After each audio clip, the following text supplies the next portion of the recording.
start, even though we have to do more because, yes, we've touched the surfaces, but we need to go into details and look at what would help the industry and then help us build the ecosystem. And this is a good start. Now, the president recently met with the media where he indicated that the creative arts industry has not been, it was not part of the budget. Yes. He's now making preparations to include the creative arts industry in the budget. During his speech, he also made the fact that the industry, our creative arts industry, employs more than other traditional industries. As an industry person, as an anti-movie filmmaker, what do you make of the fact that the industry has been there for ages, for years, and yet the government didn't implement it there? It's unfortunate, but then again, it says a lot.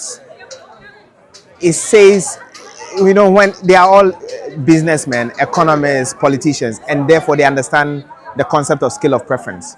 So this sends a message that maybe our politicians do not see how urgent the need to build the creative space is. But we still have time. It's still early days yet. So let's look at what they do. Sometimes it's better late than never. And so we are looking at what they bring. They made a lot of promises before they came to power. So we are looking at what they bring. If they bring and it is good, we will overlook the delay. But if they bring and it is a usual, then it will be very offensive to the industry, given the fact that we all know how, for example, if I go on set, sometimes I engage not less than 100 people, from crew to cast to audience, and very few companies in Ghana can do that.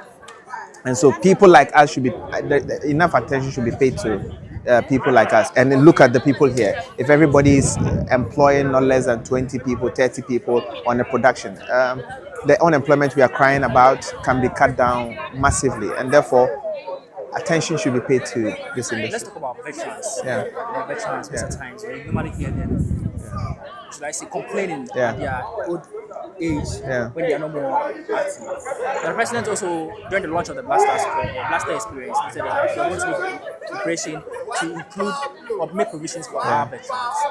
What do you make of that? It's a good thing. It's not a campaign promise in the first place. No, if you see, when promises are made, sometimes they deliver. If they indeed implement this, it's a good thing. But is that enough? You see, the person should be empowered enough to make enough for himself, and then can save for himself, so that you don't have to come to his aid in the first place. People can pay for social security themselves, like doctors do, like nurses do, like teachers do. So then environment should be created in such a way that we know who is working in the creative space, and this is how they are paid. And when they pay, these deductions are made. Even they can do, savings for themselves. Our social security service provides second tier that you can do for yourself. So voluntary retirement plans that you can do for yourself. That's what we should be looking at, so that people can pay attention. You can't take care of me when I'm old, and when I need, then I come out and people beg, or donation made, or president says, oh, let's gather these people and donate to them. No. Allow me to build a system in such a way that with my own taxes, you create a system so that I can save for myself, for my retirement, for my children, and invest for my children's future. Right. Finally, the Lajanzi, in an interview recently, indicated that there's a lot of people, let's say filmmakers, are moving to YouTube where they put their movies. One way or the other, very soon YouTube will collapse due to that oversaturation of what do you make of that? It is true. Every technology comes, it reaches its peak and then dies.